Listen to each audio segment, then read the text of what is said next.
J'ai poignardé mon propre fils dans le dos, non pas avec une lame, mais avec un chèque annulé qui a saigné leur rêve en blanc. Le sang de la famille coule toujours, mais le mien s'est transformé en encre noire sur 45 factures impayées.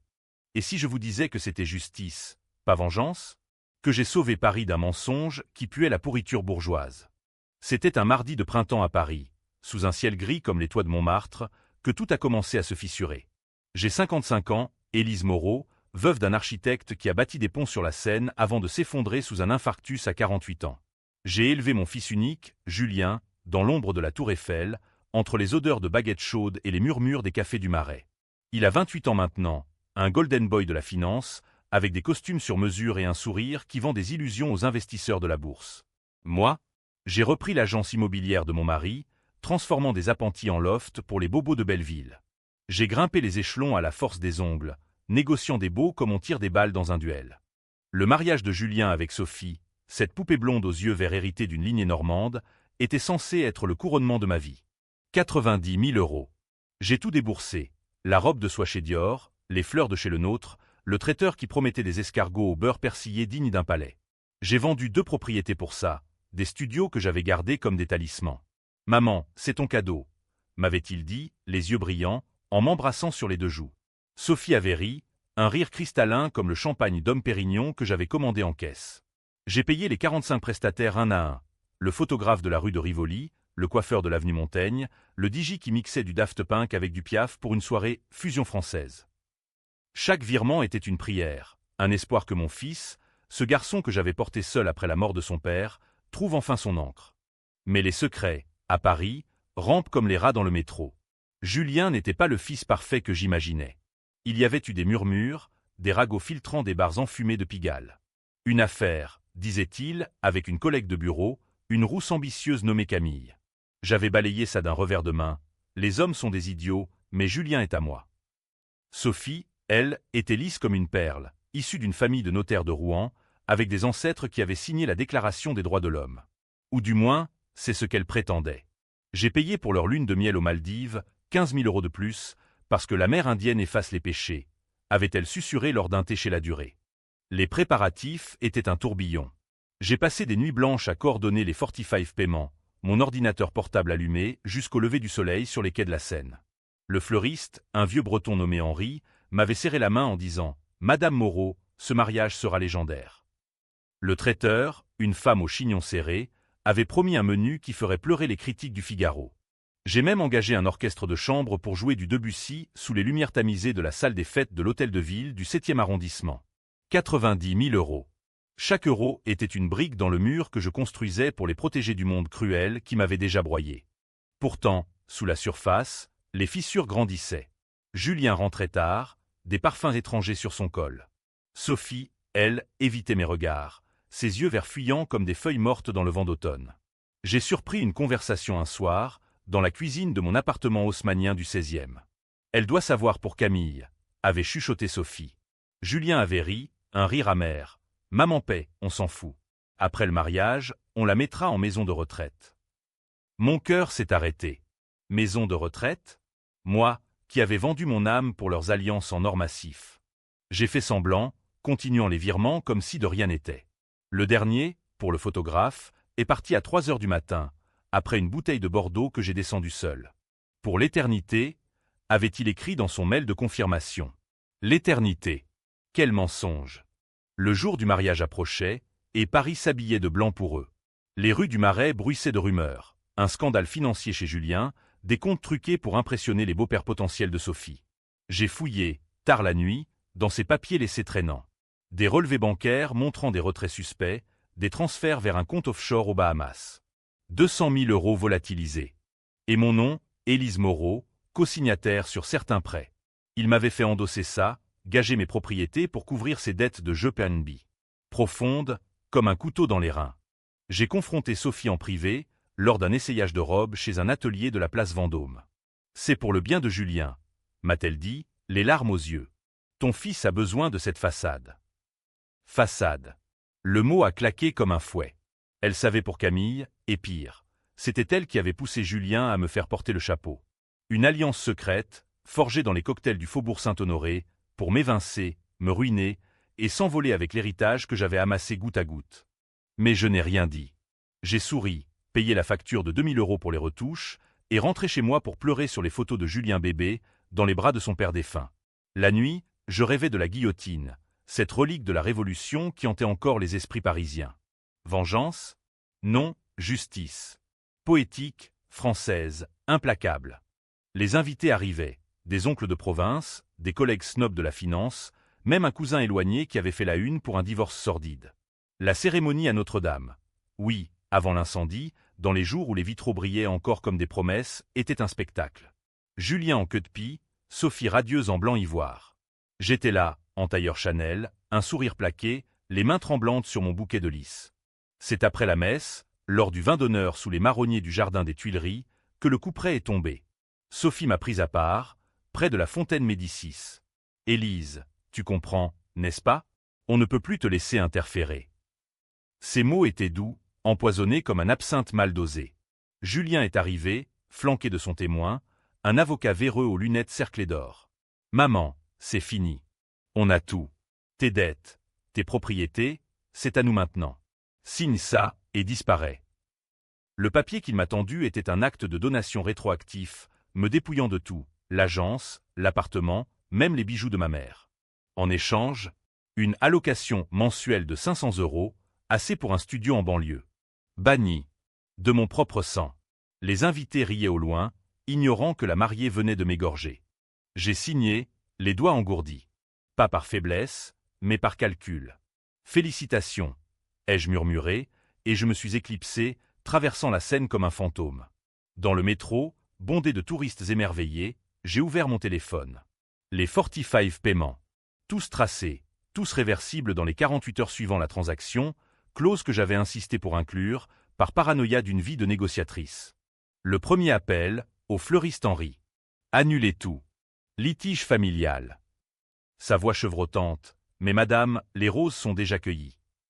Quel fan, ai-je répondu.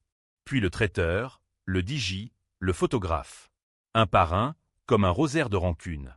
90 000 € rappelés, gelés sur leur compte. Le chaos s'est propagé comme une traînée de poudre dans les forums des prestataires parisiens. Le lendemain, le soleil se levait sur un Paris enragé. Mon téléphone vibrait comme un nid de frelons. Appel de Julien, hurlement de Sophie, message des prestataires paniqués. Maman, qu'as-tu fait? Le mariage est ruiné. Les fleurs pourrissent dans les camions, le traiteur menace de poursuite.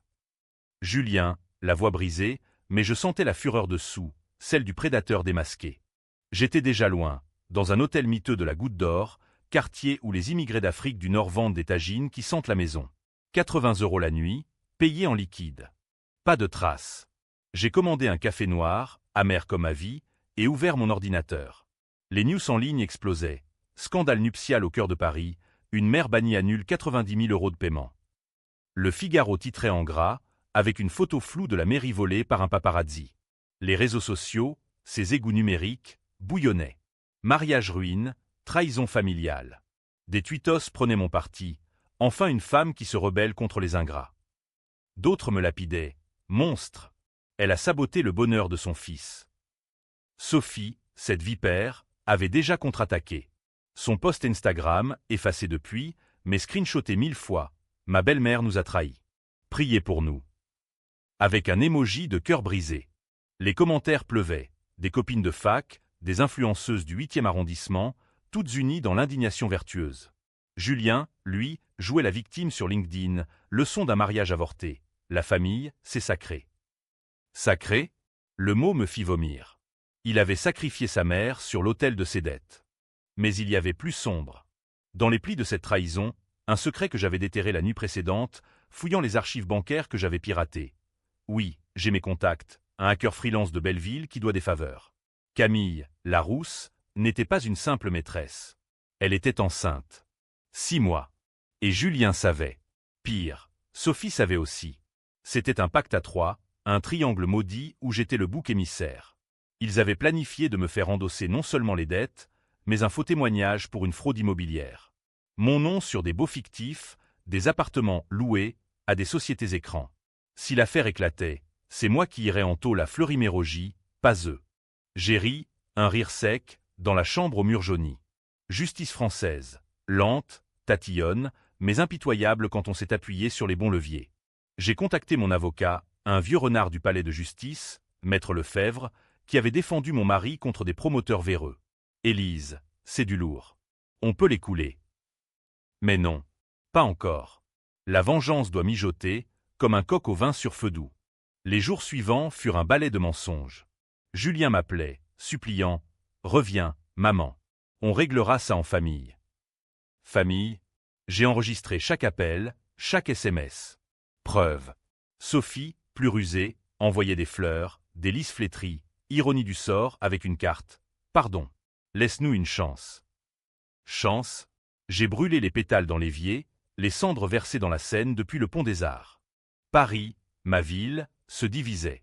Dans les cafés de Saint-Germain, on chuchotait mon nom comme une héroïne de roman balsacien. Elle a bien fait, ces jeunes égoïstes, disaient les retraités aux journaux froissés. Mais dans les salons huppés du 16e, on me traitait de sorcière, une mégère jalouse qui sabote l'amour. Les médias s'en mêlaient. Une chronique sur France Inter, la mère vengeresse, tragédie ou farce. L'invité, une psychologue freudienne, disséquait, c'est l'Oedipe inversé. Élise ne supporte pas de lâcher son fils. Foutaise. C'était la trahison, pure et simple, qui me rongeait comme un cancer. J'ai décidé de contre-attaquer subtilement. D'abord, un mail anonyme au patron de Julien chez BNP Paribas, les transferts offshore, avec copie des relevés. Votre Golden Boy joue avec le feu. Résultat, une suspension administrative. Julien paniqua, me bombardant de messages. C'est toi? Tu vas me détruire. Oui, mon fils. Comme tu m'as détruite. Puis Sophie. J'ai contacté son père, le notaire de Rouen, un pilier de la bourgeoisie provinciale. Votre fille cache une grossesse illégitime. Et votre gendre est un escroc. Pièce jointe, échographie volée, via le hacker. Le vieux a rappelé, voix tremblante, « Élise, qu'attends-tu pour arrêter ça ?» La vérité, ai-je répondu. Et un peu de sang. Le twist mineur vint d'Henri, le fleuriste. Il m'a appelé, non pour hurler, mais pour remercier. Vos roses, je les ai revendues à un autre mariage. Et pour le reste, j'ai une dette envers vous, depuis l'affaire de votre mari. Il avait été témoin, autrefois, et jurait fidélité. Allié inattendu. Ensemble, on a ourdi, des rumeurs semées dans les marchés aux puces de Bastille, des posts sur des forums de prestataires. La mariée trompe, le mari vole. Ne touchez plus à cette famille. Leur lune de miel aux Maldives, annulée pour non-paiement. L'hôtel m'a écrit « Désolé, Madame Moreau ». J'ai souri. Les 15 000 euros, rappelés aussi. Ils atterrirent dans un compte à mon nom, à Genève. Petit à petit, le filet se resserrait. Mais la nuit, seul dans ma chambre d'hôtel, les doutes me rongeaient. Était-ce vengeance ou folie? Julien était mon sang, chair de ma chair. Et si Camille, la rousse, était innocente? Si l'enfant à naître méritait mieux? Paris, avec ses lumières froides, me renvoyait mon reflet. Une femme usée, aux yeux creux, qui avait tout donné et tout perdu. Pourtant, je continuais. Le prochain coup, l'orchestre de chambre. J'ai annulé leur cachet et ajouté une clause, divulguer le scandale ou rien. Ils mordirent. Le premier violon, un artiste maigrelet de Montparnasse, posta une vidéo, derrière les notes, la laideur. Vue, 500 000 ans une nuit. Julien riposta. Il porta plainte pour extorsion et diffamation. Les flics vinrent me chercher à l'hôtel, 2 agents civils, l'air blasé. Madame Moreau, vous êtes en garde à vue. Menottes trop serrées sur mes poignets. Au commissariat du 18e, on me fouilla comme une vulgaire pickpocket. Mais j'avais prévu, maître Lefebvre attendait, avec un dossier en béton. Libérez-la. C'est eux, les escrocs. Sorti après 4 heures, mais marqué. Les journaux, la mère en tôle, acte 2 du drame familial. Les féministes en ligne me portaient au nu, Élise libre. Les conservateurs hurlaient, justice pour les jeunes mariés. Sophie, enceinte maintenant? Non, fausse alerte. Twist, c'était un leurre, pour me piéger. Camille n'existait pas vraiment ou une fiction pour justifier les fonds détournés. Julien et Sophie, complices absolus, m'avaient inventé une rivale pour couvrir leurs traces. La rage bouillonnait. J'ai loué un appartement anonyme à la Villette, sous un faux nom. De là, le plan final prenait forme. exposée tout au grand jour, lors d'une confession publique que j'orchestrais via un blog anonyme. La vérité sur le mariage Moreau, trahison, dette et sang. Les clics affluaient. Paris, ville des Lumières, adorait les ombres. L'été étouffant s'abattait sur Paris comme une malédiction, l'air chargé d'ozone et de regrets. J'avais 55 ans, mais je me sentais centenaire, courbé sous le poids d'une vengeance qui me consumait. L'appartement de la Villette était un bunker, murs nus, un lit, une place, et un bureau improvisé avec vue sur les canaux graisseux. De là, je tissais ma toile, fil par fil, contact par contact. Maître Lefebvre m'avait mis en garde. Élise, la justice française protège les familles. Prouve la fraude ou c'est toi qui tombes. J'ai prouvé. Jour après jour, j'ai reconstitué le puzzle. Les faux beaux signés de ma main, forgerie grossière, mais suffisante pour un tribunal distrait. Julien avait utilisé mon tampon, volé lors d'un dîner familial. Sophie, elle, avait rédigé les contrats, son père notaire tamponnant les yeux fermés pour protéger la famille. 200 000 € siphonnés vers des casinos en ligne, des nuits folles à Deauville. Et moi, Élise Moreau, listée comme investisseuse principale dans des documents truqués. J'ai envoyé le dossier au procureur de la République, anonymement d'abord, puis avec ma signature flamboyante. Je porte plainte pour escroquerie aggravée et abus de confiance. Réponse rapide, perquisition. Chez Julien, dans son loft de la Bastille, ordinateur saisi, disque dur vidé. Chez Sophie, à Rouen, son père arrêté en pyjama, criant son innocence comme un coq décapité. Les médias en firent leur chou gras. Le Monde, de la noce au crime, l'affaire Moreau ébranle la finance parisienne. Interview volée. Julien, pâle comme un linge, devant les caméras de BFM, ma mère est folle. C'est de la calomnie. Sophie, en larmes, enceinte pour de vrai maintenant, ou du moins, le prétendant, on voulait juste un avenir. Mais le public se divisait, comme la Seine en deux rives. D'un côté, les pro-familles, pétition en ligne pour sauver le couple Moreau, signée par des mères au foyer de Neuilly. La vengeance maternelle détruit la société. De l'autre, les rebelles, manifs spontanés devant la bourse, pancarte Élise, icône de la revanche féminine. Même un rappeur de Barbès avait samplé mon histoire dans un track. Maman bannie, fils pourri, Paris pleure du sang. Moi, j'observais de l'ombre, sirotant un pastis dilué dans un bistrot anonyme. Les 45 prestataires, mes alliés involontaires, formaient maintenant un front uni. Henri le fleuriste organisait une soirée solidaire. Rosé gratuit pour quiconque jurait haïr les mariages bourgeois. Le traiteur servait des amuse-bouches gratuits avec des anecdotes sur la noce maudite. Rires amers, mais cathartiques. J'y allais incognito, voilé d'une écharpe, écoutant les ragots comme un opium. Julien me traqua. Un soir, il frappa à ma porte. Comment avait-il trouvé? Un limier payé, sans doute. Maman, ouvre. On parle. Sa voix, brisée, mais je sentais le piège. J'ai ouvert, un spray au poivre en main. Il entra, défait, barbe de 3 jours, yeux rougis. Tu as gagné. On divorce. Sophie avortait hier. Avortement. Le mot claqua. Était-ce vrai? Ou un autre mensonge pour attendrir? Il s'effondra à genoux. J'ai tout gâché. Les dettes. C'était pour l'impressionner. Elle voulait un diamant de 50 000 €. Diamant. J'ai ri. Et moi, j'étais le caillou sous ta chaussure. Il pleura, vrai ou faux, je m'en fichais. Aide-moi, maman. Retire la plainte. J'ai hésité. Le sang. Mon sang. Mais la trahison pesait plus lourd. Signe ça, dis-je, poussant un papier. Renonciation à tout héritage, restitution des 90 000 € en mensualité. Il signa, tremblant. Moment de grâce? Non. Le lendemain, il revint avec des flics, elle m'a forcé. Extorsion. Nouveau tour. Sophie derrière, l'air d'une sainte, jurant que j'avais menacé l'enfant qu'elle portait bel et bien, cette fois. Échographie falsifiée? Non, réelle. Twist. L'enfant était de Julien, mais conçu avant le pardon post-confrontation. Un calcul, pour me ligoter. La garde à vue fut plus longue, 24 heures dans une cellule froide du 93, où les murs suintaient l'humidité et les cris. Vous êtes une toxique, Madame Moreau, me lança le juge d'instruction, un jeune loup aux lunettes fines. Votre fils vous pleure. Pleure? Je crachai, il m'a enterré vive. Libéré sous contrôle judiciaire, je rentrai à la Villette, brisé mais aiguisé. Le blog anonyme explosa. Chapitre quotidien sur les secrets de la noce, avec preuves numérisées. Vues, millions. Éditeur Appler. Un livre, Élise. La France en a besoin. Mais non. C'était personnel. Cao Trao approchait. La cour d'appel, prévue pour septembre, sous les feuilles roussies des Champs-Élysées. Julien et Sophie contre moi, diffamation vs. Escroquerie. Les débats firent salle comble, journalistes italiens en plus. Mon témoignage, voix ferme, relatant la trahison, les faux, les 90 000 € comme un holocauste. Ils m'ont banni pour renaître phénix.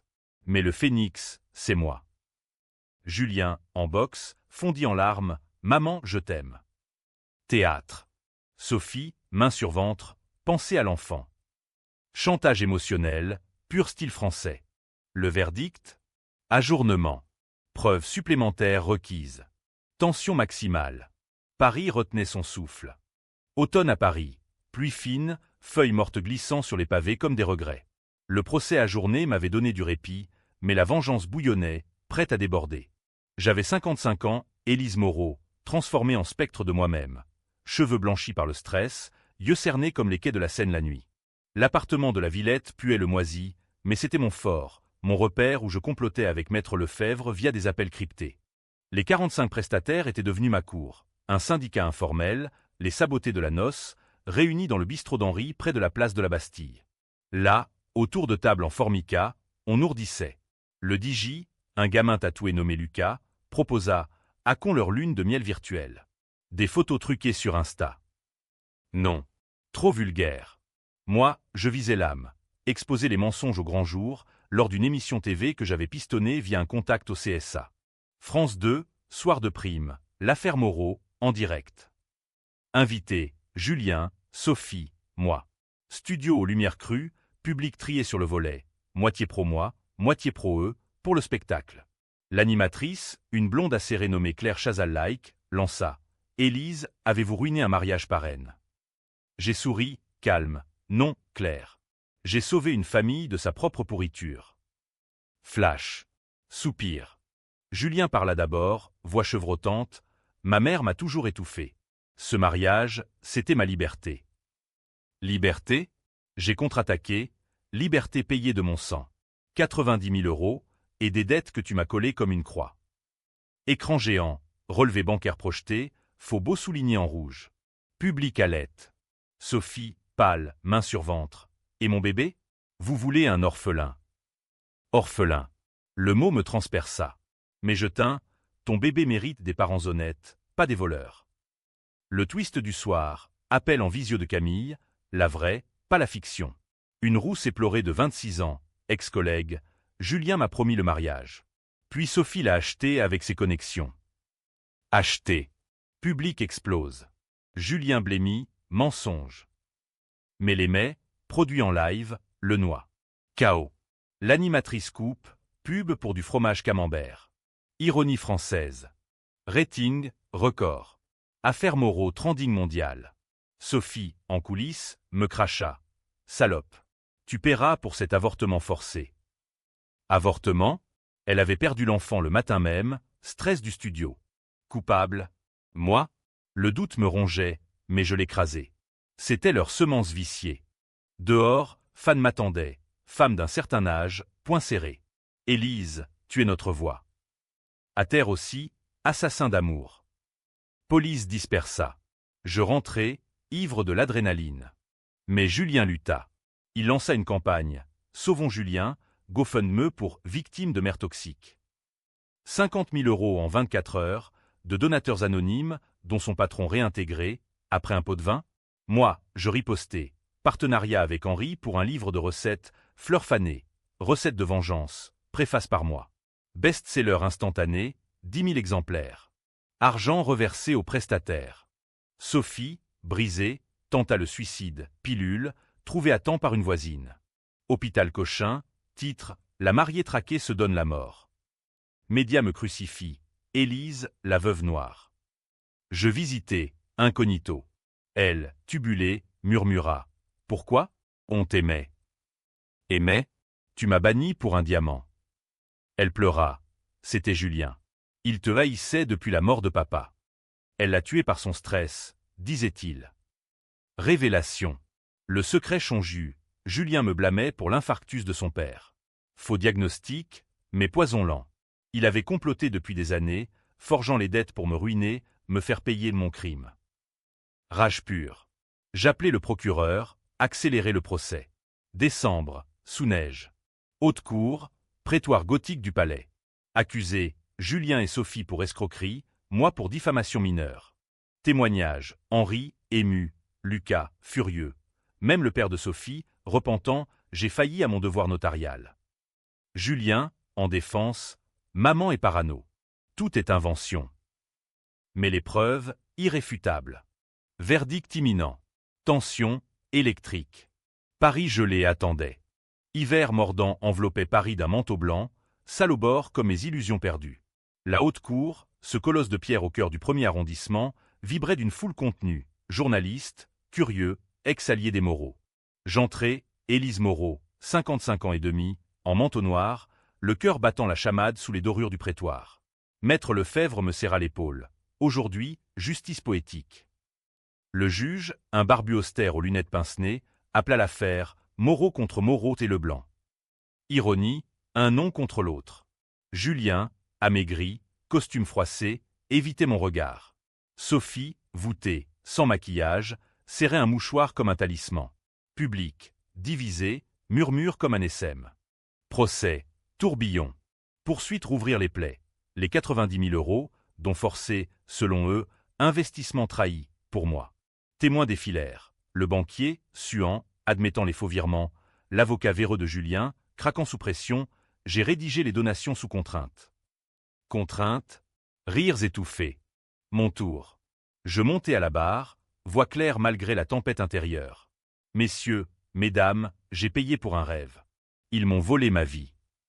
Détail cru, les nuits de virement, le banquet fantôme, l'abannissement sous les marronniers. J'ai annulé non par haine, mais par droit. Ces 45 paiements étaient conditionnels à l'honnêteté. Preuve projetée, clause en petits caractères, signature frauduleuse. Julien contre-attaqua, larmes aux yeux. « Maman, tu m'as toujours haï. Depuis papa. » Le secret explosa. « Tu l'as tué. Ton travail, tes absences. » Public choqué. Moi, foudroyé. Mensonge. Les médecins en distress, pas moi. Mais le doute semé. Suis-je coupable? Sophie, finale, l'enfant. Perdu à cause de vous. Avortement réel, cette fois, complications post-stress. Chantage viscéral. Public se divise audiblement. Applaudissements pour elle, huées pour moi.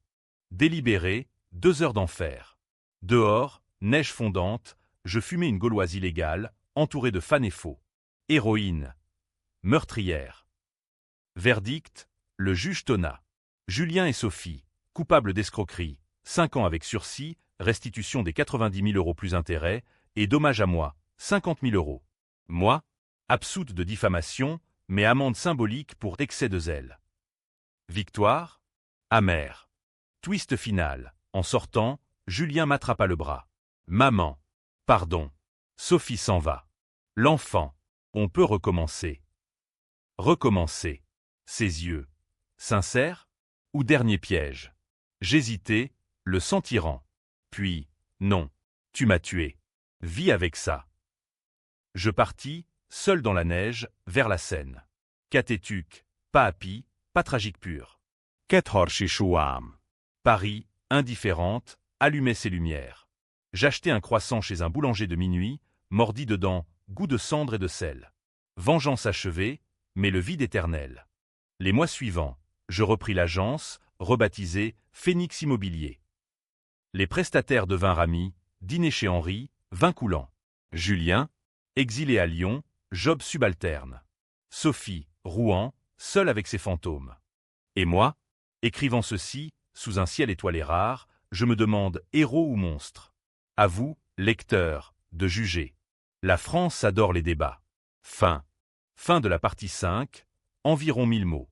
Total, environ 5000 mots.